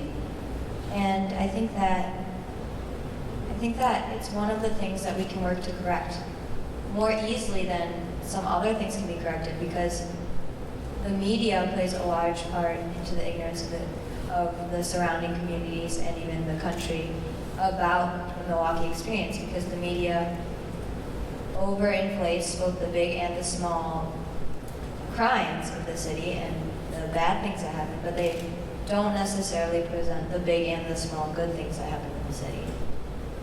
And I think that if they began to do that and we talked more about it and there was more dialogue about both the good and the bad, people would begin to have less of a divide, and there would be more understanding and more willing to come and help when help is needed, but also just more willing to listen and just really see what's going on. And they might be able to learn things to bring back to their own community, because Milwaukee has a lot of things that are worth learning from. And so I think that as a community, as the DSHA community, we can probably work to start to reverse some of the ignorance just by doing this and by talking to the students. And the Student Diversity Council has done a great job. I know that I, for one, have learned a lot through it. And unfortunately, though, I think the problem is so complicated that it goes even beyond just ignorance, because it's kind of an individual and a societal problem at the same time, where every individual has to make an effort to get to know every other individual, because no one's personal problem is quite the same. But at the same time, there are stereotypes and problems running through our society and city that kind of culminate into a similar problem, but at the same time, nobody needs the exact same thing. And so I think that by breaking down the ignorance, we can start to help people get to know each other better and start to help know individual problems in order to start helping the bigger problem. I think there are many different definitions of the bigger problem, but a lot of it has to do with stereotypes and crime, but moreover, I think I really liked the message of love, because I think that is, it boils down to, when you open your eyes to that, a lot of problems that we have will go away. So I'm just thankful to be here today.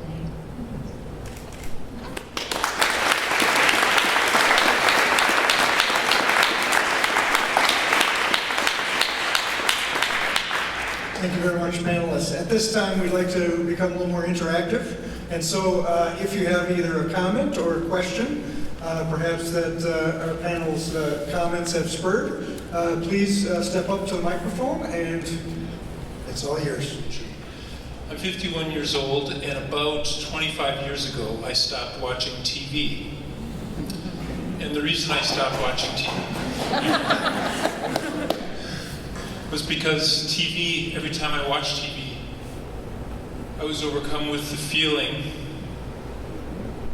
or I felt like I felt like I was being told that the world is a very random, dangerous place. And I know it's not that. And for many, many reasons, lots of little anecdotes. I'm a plumber. I go into people's houses every day, people of all walks of life. But I'll just offer this one anecdote. In my River West neighborhood, I live 2 blocks from Escuela Fratney, the Milwaukee Public School, very close to my house. And my kids used to love to go over there and just play on the playground. And one day I said, well, why don't we just go over there and play some baseball? And so we brought our mitts and a bat or 2 and a couple of tennis balls, because it's asphalt there. And we started just doing a little pitch and hit, nothing, no big deal. And then a few kids started bouncing over, and they asked if they could play, and we said sure. So we started playing. We just did a little more pitch and hit. And within about an hour, we had probably 15, 20 kids who all just came over, and we all played baseball together. And I mean, this is just stupidly simple, but the thing you realize when you do something like that is, I don't know any of these kids, but they just want to play ball. They just want to play. And having a chance to play made them very happy. We all played together, and we were very happy together. That was not a random, dangerous place. That was a bunch of strangers getting together, doing something very simple, and enjoying each other. That's all I have to.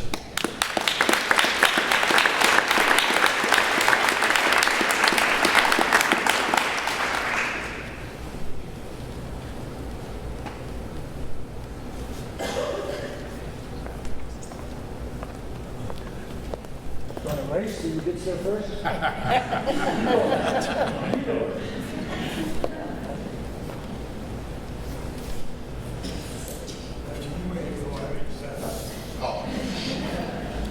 my name is Chris Johnson, and been in Milwaukee all my life, born in St. Joseph's.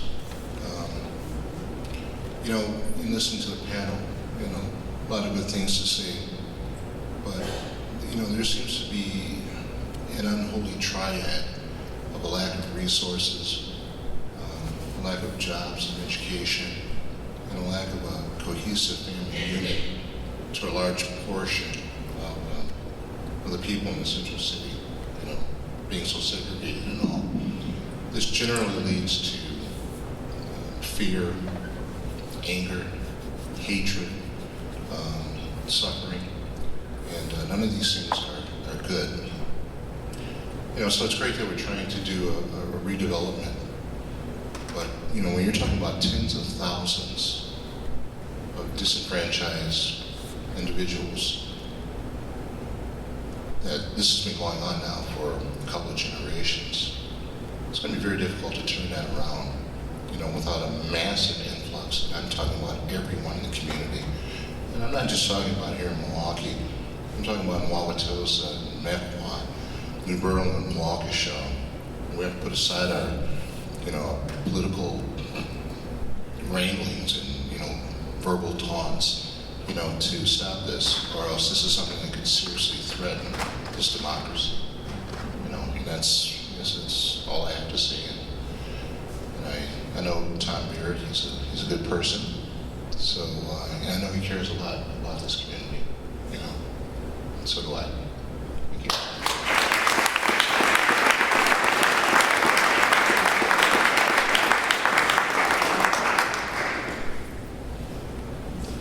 My name is Greg Euler, and I have spent my career in education, and most of that in Milwaukee, a few years in St. Louis, just as a prelude so I could get ready for Milwaukee. And I have a little different three-legged stool for the development of society. I think it's family, education, and jobs. We've talked a little bit about tonight, or several of you have talked about the education and the educational value here at DSHA and other schools. You've talked about the necessity of jobs, and we need to bring those. I would like you to comment about family life. I don't think it's a shock to any of us that we have a deterioration of family life. Let me give you one little anecdote. I spent most of my career in Catholic schools, but the last 4 years I have worked in a charter school. The first year as principal, we had 210 families in the school. I dealt with 12 fathers throughout that year. That was a shock to me, and I think it should be a shock to all of us. What can we do? What can we as individuals do to develop family life? Because I think that is a key to development of any society. So anyone on the panel, I have a few of my own ideas, but I want to hear from you. What can we do to develop family? So I'll start. I don't know if anybody wanted the microphone. I'll start. You got it. You got it. So in my work, the lack of fatherhood involvement has been a huge pillar of what's missing in your three-prong approach to the stool. And I agree that lack of fatherhood definitely is a factor. And again, I never think anything is very simple when it comes to that. I don't think, one of the things I've experienced in my work and in my own personal life, I did not grow up with a present father, but it made me more committed to keep a healthy relationship with the father of my children so that co-parenting never was a barrier for my children having a father present, right? So some generations, you're not going to be able to repair what history, what substance abuse, what dysfunctional family structures that have existed for generations. None of this is new. Sometimes we would keep terrible fathers in the home because we were taught to. And then there was a time when that didn't happen, and then people decided to not allow themselves to be abused. So it's a give and take thing. But the big piece we have to look at, especially in the school environments, is let's talk about it from the lens of co-parenting. So there's lots of reasons why fathers aren't there that are greater than what you see at the moment. There's lots of reasons that fathers are there and mothers aren't there that are greater than what you see at the moment. But there are lots of social services that happen because of an experience a family member has that means they need to leave that house. Sometimes it is violence, sometimes it is sexual violence. If that happens, we can't make an assumption based on what we see if there's a lack of parent that's showing up for engagement. And I think once we start talking about it from co-parenting, because in some cultures, the lack of father present sometimes is because the mother is responsible for some things and father just does not show up for specific types of things. Sometimes it is that they're missing. But a lot of this comes from understanding that that relationship between a mother and a father has been so destroyed by society. You watch TV, that's a really easy example of how that has been one of our destructions. We have to elevate how parents interact with each other so that whether it's a child of divorce, a child of parenting that didn't work out and never got married, that there is a healthy way to engage around parents that doesn't harm the child, right? Because we can do this blindly and just say, we'll just go get all the fathers. And we go get all the fathers, and we find out there's something really wrong with the way that they're trying to parent. What do we do then? Right? So it's like the rabbit hole. Once you open the door to fatherhood engagement, we must be really, really thoughtful about that relationship with that mother, about that relationship with that child, and make sure we're not doing more harm than good. And so those are my cautionary tales in having a lot to do with fatherhood engagement, being really thoughtful about what happened that led to that parent not being in the house. Because personal experience, I know that it was in the best interest of our family, but my father was not at home. And that piece is something where, the child may not believe that in the beginning. As a child, I didn't believe that was true. So some of the things I would express to a teacher would be my own emotion from being too young to understand. So just knowing that cradling this in the reality of what it means to be a good parent, whether it's father or mother, should be the first thought. And then how we engage fathers thoughtfully is the second. Because the last thing we want to do is do harm in situations where there are unhealthy family networks. Go ahead. So for me, I've worked on big systems and organizational structure, psychotherapist, MSW, PhD, and now it boils down to each one reach one. And really simply, we've given ourselves to big infrastructures and organizations, and now how do we commune as community? It's become cliche, this village. But now it's time for us to call upon the village. That's what it's going to take. And for me, that's where my spirit rests in my work. I left organizational development and centered myself and rooted myself in community. I've made some sincere commitments to young people, to young men, to advance them in college, to advance them in their families. And it's a call to action that I carry with me every day. It's doable. It's this each one, reach one philosophy of empowering ourselves to be a part of the solution. And that's modeling, that's true engagement, and that's reclaiming, again, our power to inform what happens next. So, I know Mr. Moyler, you should have beat him to the microphone, first of all. You were a very masculine principal who had you at Marquette. So I already know that you want to deal with fathers on the fatherly level. Second of all, I'm a bonus dad, so that's my son over there. He's heading to Marquette too, another year and a half. So 2 years. So just a little side note. Put a word in there. Tell your son to beat up that guy right there.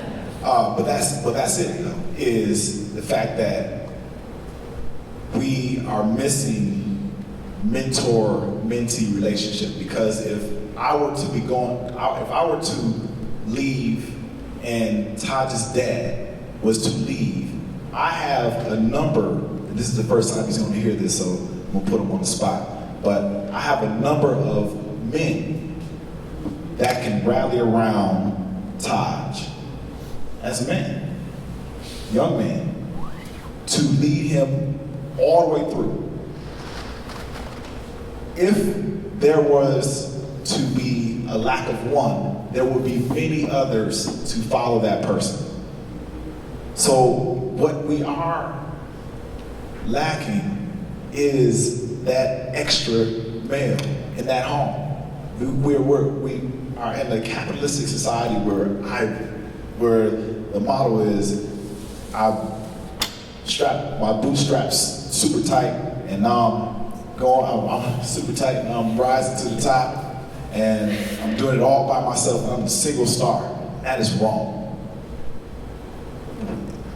Like my sisters here said, my wife, we have to have one, love, but two, community wrapped around the one child. And so remember that if we're dealing with those 12 dads, we need to take that block and see how many dads are on that block and pull them right into the school. Because I guarantee you, I got 10 guys on my phone right now that I can refer to you that will come to that school and work with the kids. After school, during school, before school, at their home, on the weekend, even during holidays. So we have to have that faith in being able to love on our kids with other people. I'm not the only one, and I won't be the only dad. As a matter of fact, his dad and me are not just his fathers. You are. He is, no matter what. So if he commits a mistake, I'm asking you to correct him. Mentor-mentee relationship across the board.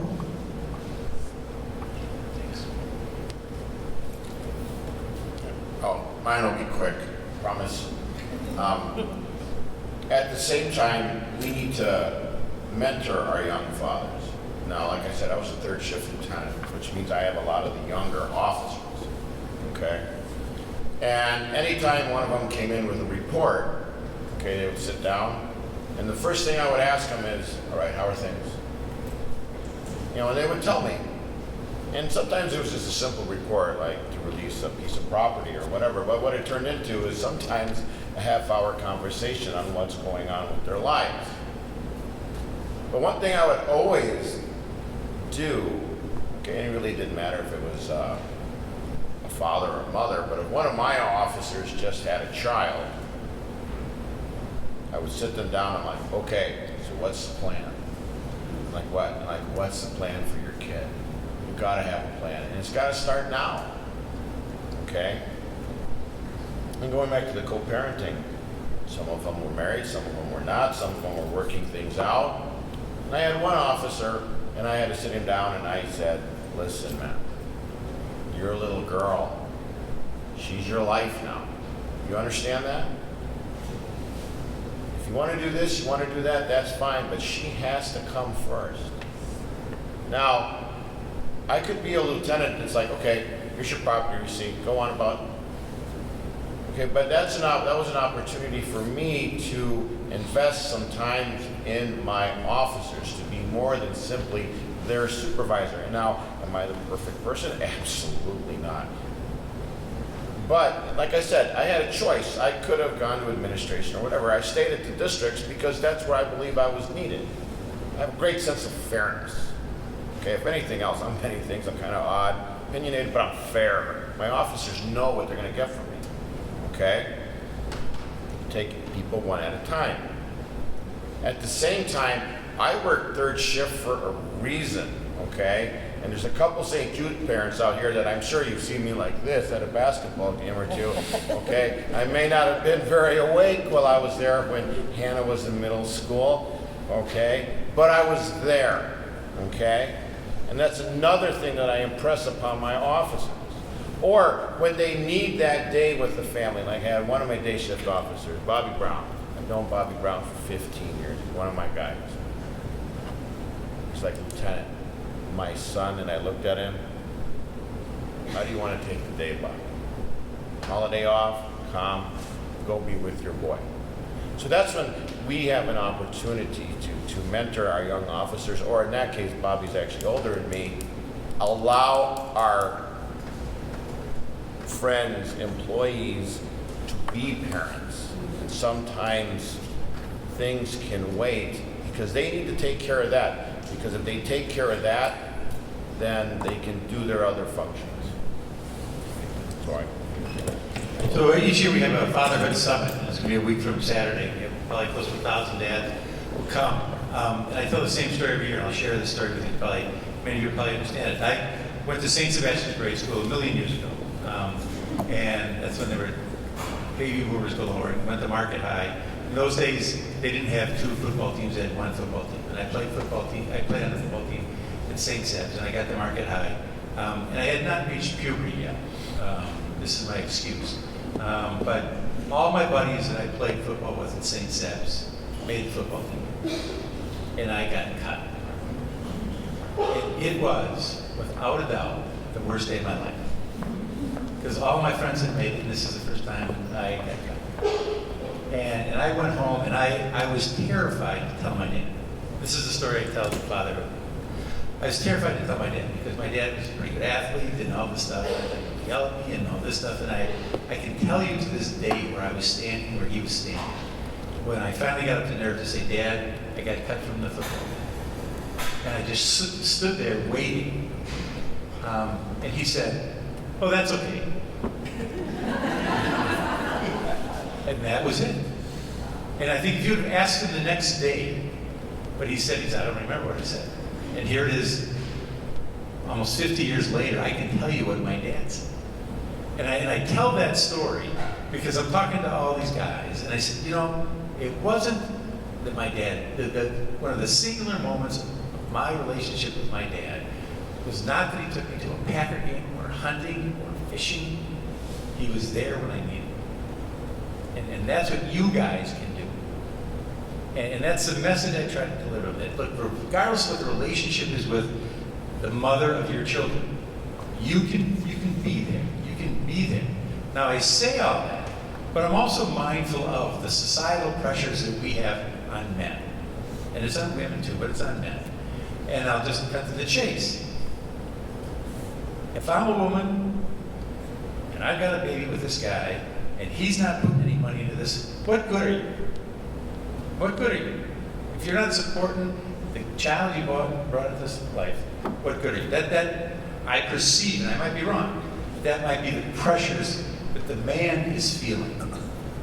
And so it does the jobs part, and you mentioned the 3 parts of the stool. The jobs, we go right back to the jobs part.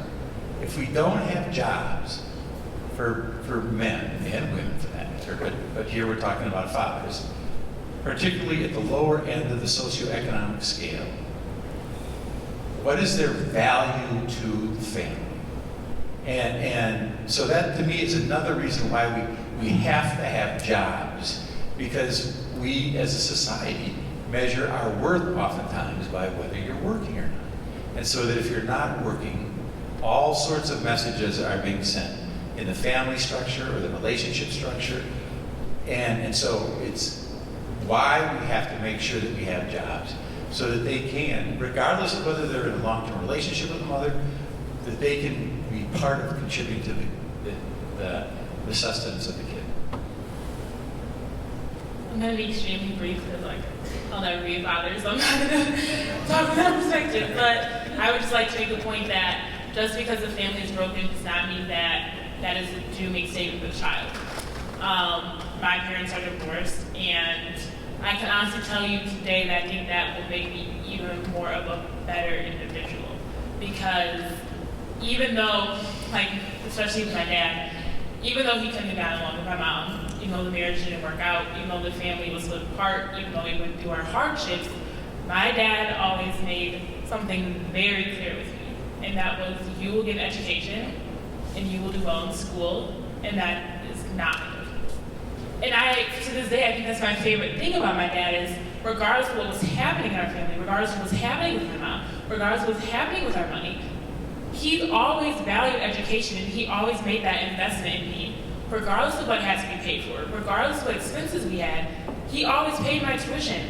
He always made sure I had what I needed for school, because my dad always knew, regardless of what was going on with my family, education is what's going to put her further in life. And that is why I'm so disciplined. That's why I take my education so seriously, because both of my parents tell me all the time, I don't care what's going on at home. I don't care what's going on with your friends. I don't care what's going on with your relationship. You need to sit down and get done what needs to get done to make you a better person. And as being a woman of color, an education is what's going to make that happen for me. And so nothing in this world, no matter what's happening in our house, will be more important than you succeeding in school. And that's why I still have the love and respect that I do have for my parents, even though they cannot keep our family together, even though they're divorced, even though that comes with its own hardships. I was still able to hold it together because they kept their expectations of me the same, if not raised them even higher. And they made it very clear that whatever's going on with us will not be an excuse for you to slack off and not be doing what you're supposed to be doing in school. And so even though some people may struggle with keeping the family together, just because your marriage does not work out does not mean that that will ruin your children. Does not mean that you can't hold yourselves and your family to the same expectations. Because my sister is now at UW-Madison with a full scholarship. And she got that full scholarship in the midst of all this chaos in our family. But my parents still made sure it was very clear that you will succeed in school and that it will always be your #1 priority. So I would just like to say that even though the family dynamic will always be important, just because it's not always there doesn't mean that's not a doomer. There's plenty of children that come from single mothers and single fathers and do just as well, if not better, than people who have married parents. So I think that is also a stereotype we need to continue to break down, because I know just because my family dynamic may not be where I want it to be, that's not a defining factor for me at all. It wasn't then and never will be. So I think it's really important that we continue to challenge ourselves, especially parents, challenge themselves to keep pushing your children further, because in the end, that's what will make them stronger.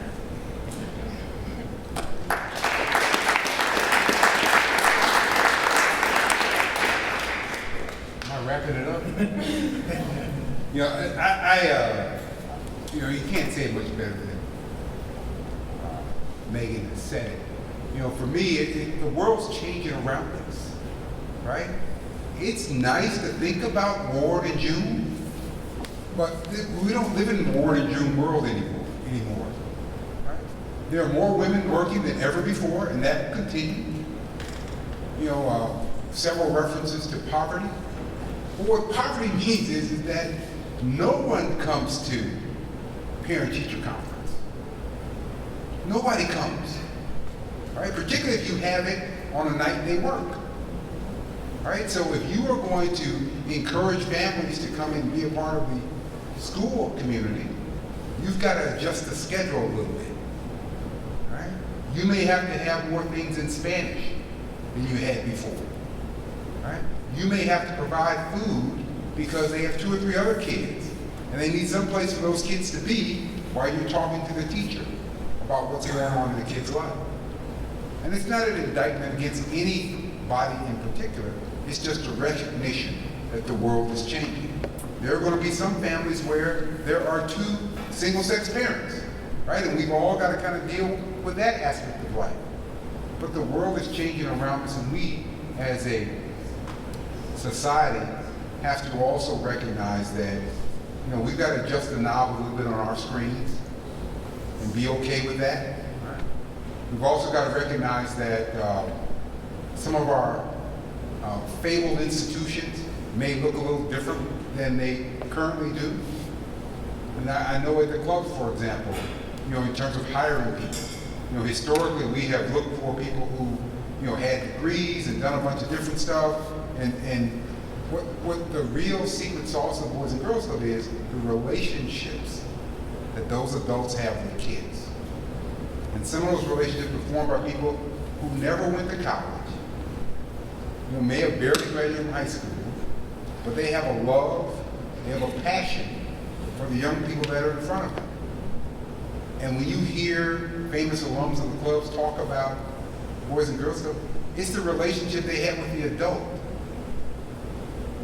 We've got, this week we've got our Youth of the Year our Youth of the Year ceremony happening in Washington, D.C. on Wednesday.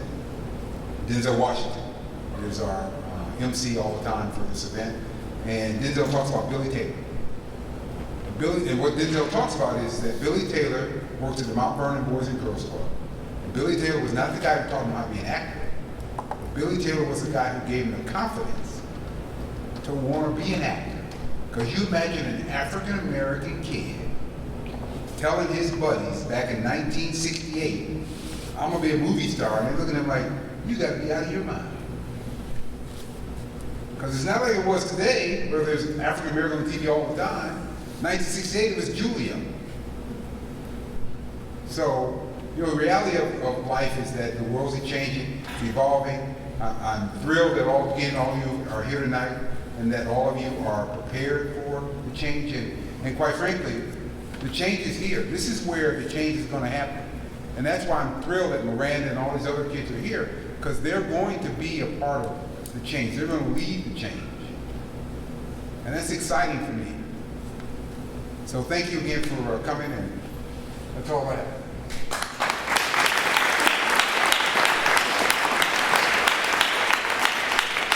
I want to be respectful of people's time. We're over here. But I do want to solicit a couple of thoughts on the idea of where do we go from here. This is the community we have. So what would you like to see us as a school take the lead in terms of following through from tonight? Could be curriculum, could be other events such as these. Yes?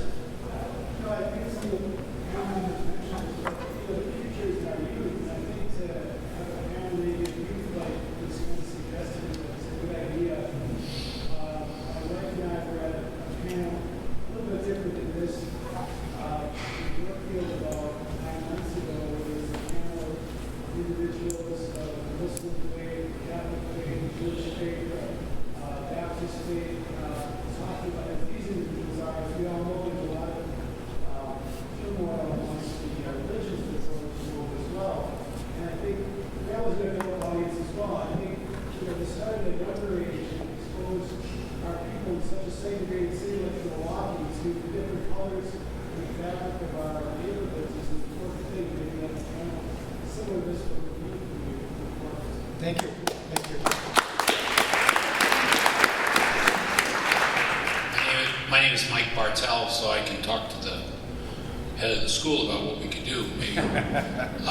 Two things. First of all, I'd like to thank you guys, because you are the front lines of this issue, and as being a middle-aged white man, it always makes me nervous to come to an event like this when we're talking so much about the African American community, and a whole bunch of white people are sitting here going, yeah, that's a real problem. So I don't want that to be a problem. So I have a couple of suggestions. 20 years ago, I ran a little basketball camp at the Mary Ryan gym. People said, why'd you go there? And I said, because they have a really beautiful gym. So a couple of weeks ago, we had an open doors weekend in Milwaukee.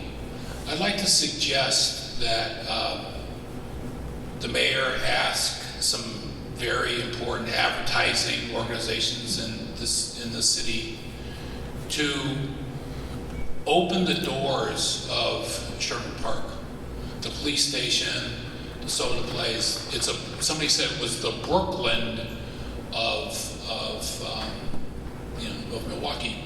So I think we could open it up and shine a light on it for more than 15 minutes. This is going to take a few years, and maybe we turn the people who run the big gig and say, why don't you turn some of that energy and help us do something really big for a weekend next spring or summer in Sherman Park. And then what the school can do, I think, is because I think, as somebody mentioned, lots of people are just afraid. They're afraid to come to Sherman Boulevard. They're just afraid. So maybe what we can do here is to continue to educate alums, alum parents, current parents, and so that when that event did happen, we showed up. Because it doesn't help just to have an event in the African American community and African Americans only show up, or have a conference and only white people show up. So if we could educate and get people together, then maybe we as a community could come and be a part of this, starting this event, so that we can open the doors to Sherman Park.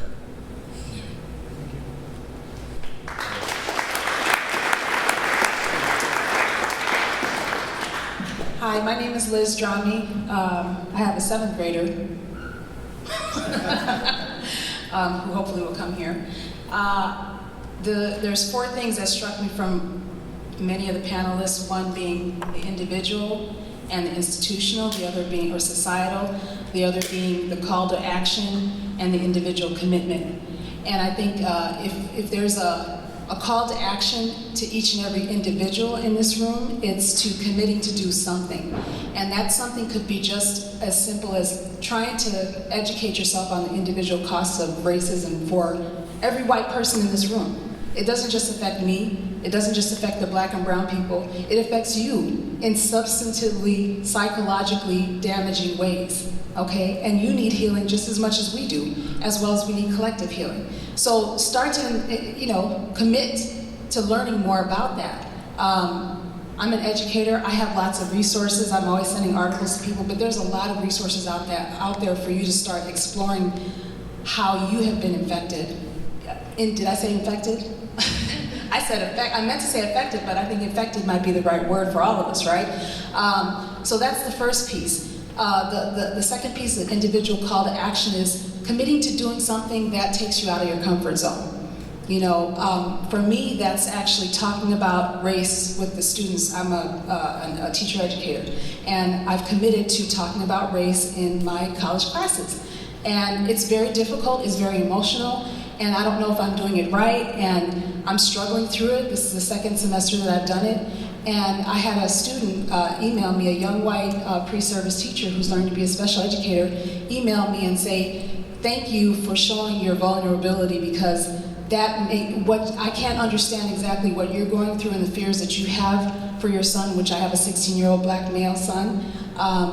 But the fact that you are willing to share and open up your heart for us makes me want to be that kind of educator too. So just committing to taking yourself out of your comfort zone, whether that's going to Sherman Park, going to 16th and North, visiting the Juice Kitchen, or opening up your home to a child that your daughter or your son might want to have come in, but isn't really sure that you would be open to that. Whatever it is, commit to doing something yourself that makes you personally uncomfortable, and keep doing it, and try something else, and be okay with making mistakes, and ask for forgiveness from others, because none of this is going to happen overnight. The personal change isn't going to happen for me overnight, but each of us has our own sphere of influence, and that's us. And then the institutional societal, for me, I heard a lot of discussions over the past several months that sometimes sounds like blaming the neighborhood, blaming the youth, blaming the lack of fathers, or the fathers who are there or not there, whatever. And it makes me kind of uncomfortable, because the realities on the surface look like that, but commit to educating yourself about the historical nature of what we're seeing today. Whatever that means, if that means reading a history book, watching Roots or something. But this is here because of systematic racism. Okay, at every institutional level we have in our society. And we have to acknowledge that. And the Redevelopment Corp, I was excited to hear about the efforts, the Earn and Learn programs. Those are some small efforts to try to address some of those institutional barriers. But if we start to, every one of us in this room, realize, wow, this is systematically built to keep perpetuating itself. Yes, I can make individual changes, but ultimately the system has to be broken and reconstructed in an equitable way. And it can't be done if we don't see it. So start educating yourself about those systematic inequities.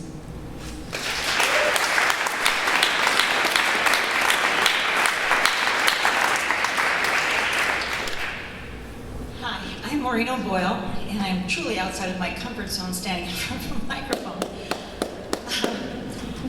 My husband Brian and I had 2 daughters who were fortunate enough to attend DSHA. One graduated in 2003, one in 2006. They are both now living and thriving in Manhattan, gainfully employed. Thank you, DSHA. But they also developed skills here because they had the tools with which to do that. And something's been prodding me to voice this to someone, and tonight is the night. I have been urged to talk about conflict resolution. And conflict resolution education attempts to teach our children, give them the skill set to problem solve when there's a dispute. It's a tool that I think we can all use in our lives, even as adults. But for children, they're often not given these tools at home. And I think that schools, not in particular DSHA, but starting in kindergarten, must be taught conflict resolution. It has to be more of a focus. Especially in Milwaukee now, I think there's just something urging me to tell someone to please focus on conflict resolution. At St. Sebastian, where our children went, in K4, if they heard it once a day, it was 10 times a day. Hands are for helping, not for hurting. Hearing these things, the children who will benefit the most will be the youngest, because hopefully they will be brought up in an educational system, and not just in Milwaukee. I love this throughout the nation, throughout the world, where they are given a set of skills to have conflict resolution in a way that doesn't hurt people. So that's what I've got for today. Anybody take it and run with it, but thanks very much.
until we're able to change all of the communities, I guess, around the city, at least our students are able to bring their experience here of the city out to the places where they live.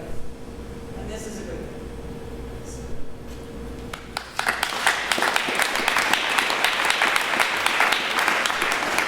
I think Judy's statements are a great exclamation point to the evening and reveal our commitment at DSHA to continue to educate our students here and the greater DSHA community.